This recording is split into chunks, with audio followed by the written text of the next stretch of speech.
Hello everyone, I am Nu-Trix, the synth guy, and today we're talking about the circuit tracks from Novation. I am an owner of the original circuit.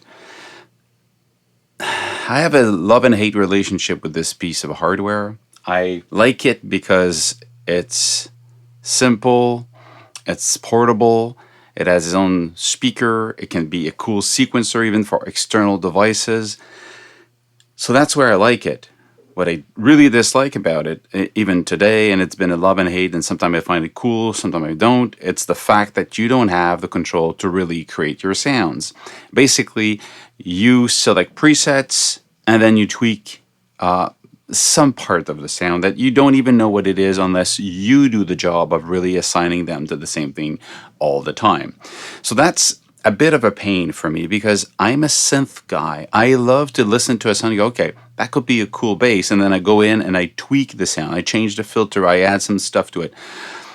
So for me, it's a little bit frustrating to use this because I feel I need to stop and I need to go into the editor that is on the computer, and you have access to everything, and it works.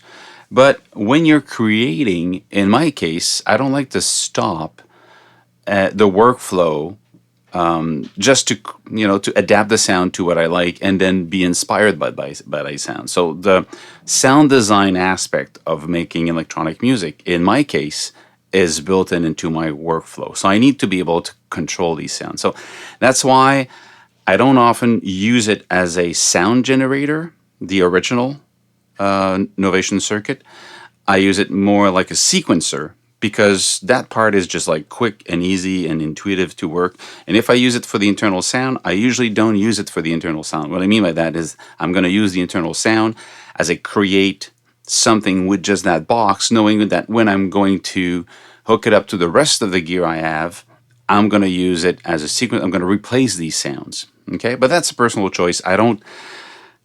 I find it a little bit frustrating to just have kind of a preset selection and some control. But that's me. And I understand a lot of people saying, no, I have good sounds that I love to work with, and I have enough control to make it sound the way I want, and I can just create a song on the fly with just this piece, and it's great. And you're right, it's great. So how different it is from the original circuit, the new circuit track. Well, the circuit track, first of all, has a different design. It's a lot thinner. It has an angle when you put it on table. So these little things makes it interesting. One thing though, it's that the battery is inside. It's built in. You cannot replace it, and it's going to be recharged as you connect the USB port to a USB power supply somewhere. And the battery stays on long enough, but it means that if you're on the go, you cannot just bring more batteries and swap them as you are doing, music on the go. You will need a battery pack charger like you have for iPhone and other devices that exist today, and hook it up to that, and it should work. But that's a little bit of how you have to change how you look at it for the power supply for this. A lot more control of the back and simpler, meaning that the output that you have and input that you have are all full-size MIDI, which I really enjoy, the fact that you don't need these little adapters.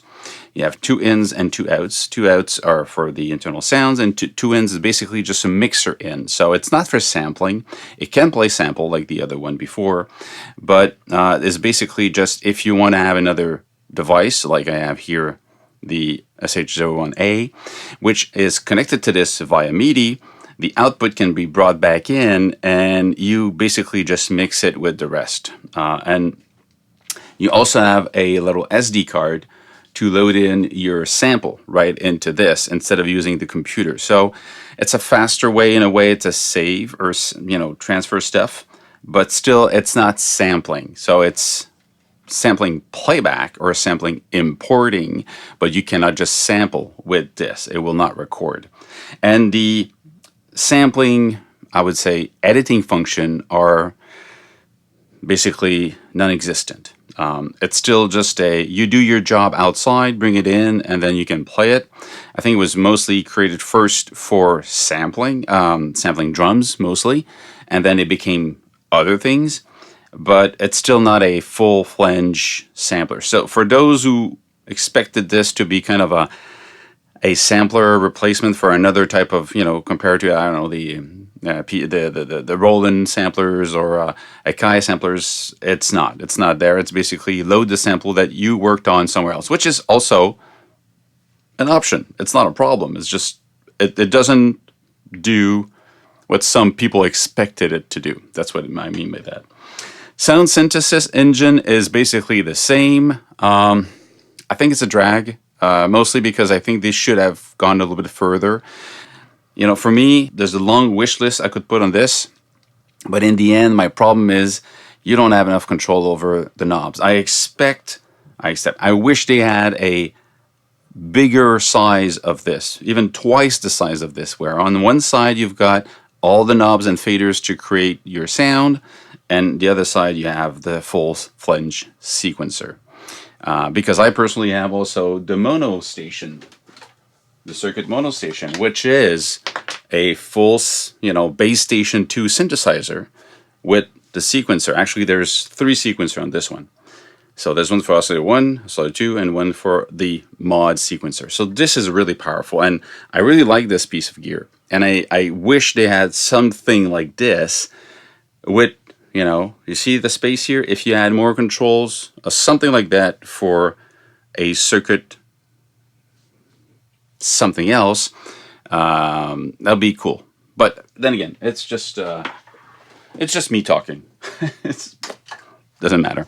So let's do a quick tour of what it does, just to basically understand if this is what you want. Is it the right thing for you? I'm going to create something as we go along, and you'll see how easy it is.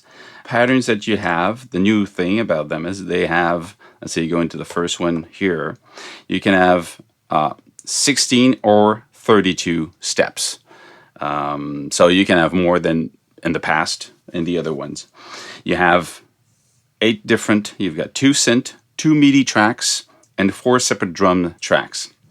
The 4 separate drums are samples, and they all do the sampling swapping that the other one would do. So these are basically monotimbral tracks or even monophonic tracks, the 4 of them, and you could swap. Let's say one of them is for kick, where you can swap different sounds. It doesn't have to be kick. Or one of them, keep in mind that all of them, they have controls over the sounds, like distortion, for example. So if you say my drum 3 is with distortion, everything that will be swapped or played on drum number 3 will have distortion. So everything that is on that track is affected by the effects and by the parameter options. And parameter options for the samples are very simple. Is the pitch. Let's play something on the drums. Okay, you get your drum. For just the drum, that's the volume, sorry. That's the volume. Let's go into note. Distortion. You get distortion for this one. The envelope. Actually, it's not the envelope. So that's the one thing I don't like about this, is that when you look at these, you go, it's an oscillator, and it's not. Because right now this is the length. Oh yes, it's an envelope. This is the pitch of the playback. This is kind of a filter, low pass filter, high pass filter, sorry, and distortion.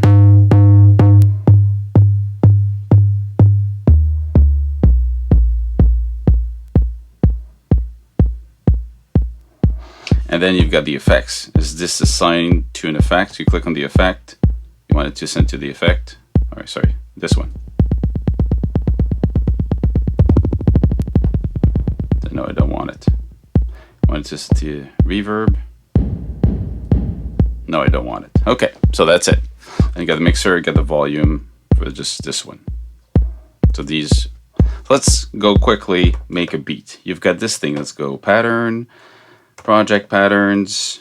Let's pick new ones. So drums, very easy. You can just enter in real time or type them in. I want that sound. This one I want it here. Simple. And I want to have on the other one, let's say this one here, I want to have the hi-hats. This one has some reverb. has some delay. There's presets.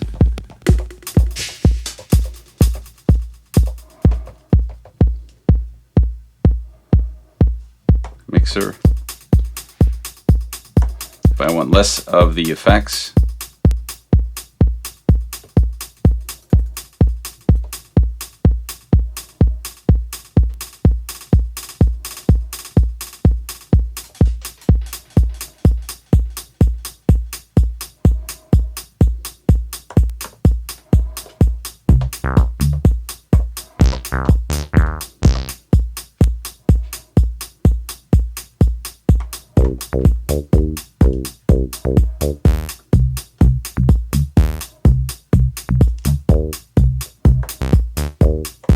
this probability.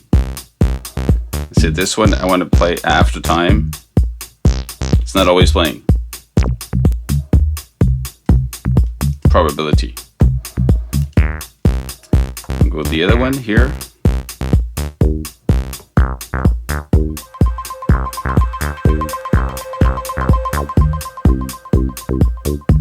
Now this one I'm going to change the speed of it. Slower. I'm going back here.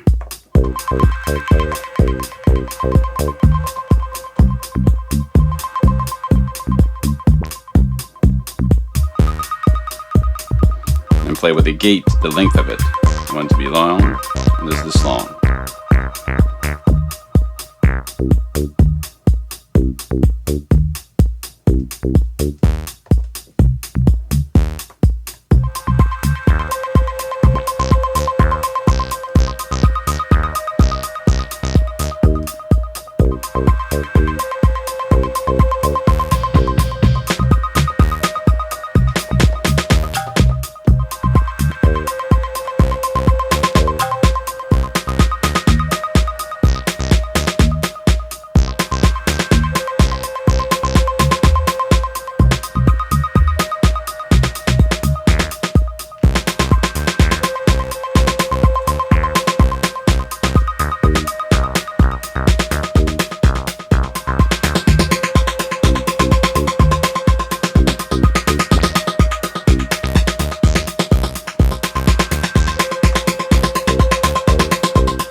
I need to connect this back in.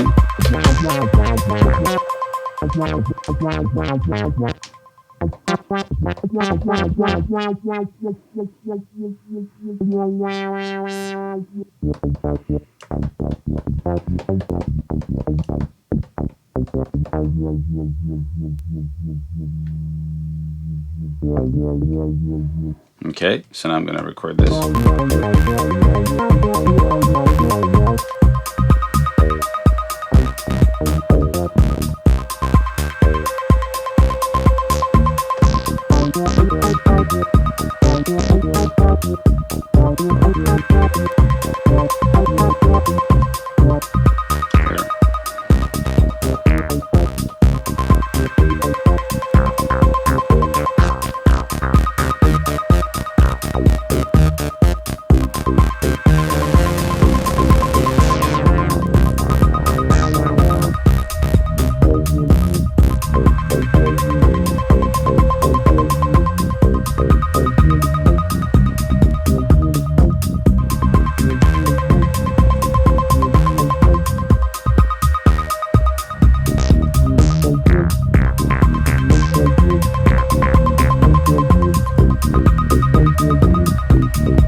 So that's it. You have it. It's just very quick to create.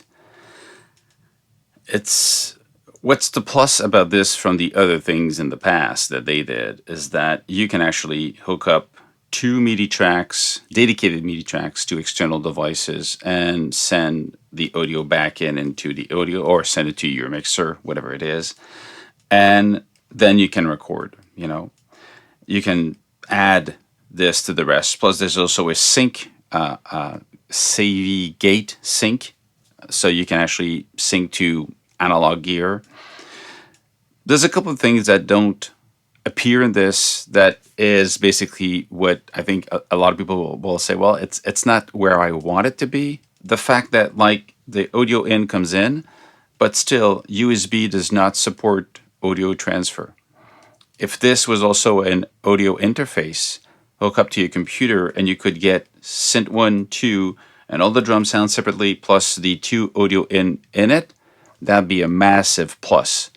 But that's not the case, you know? So there's a lot of things like that I find that personally, because I've got the original one, I don't have any reason to buy this one because the sounds are the same.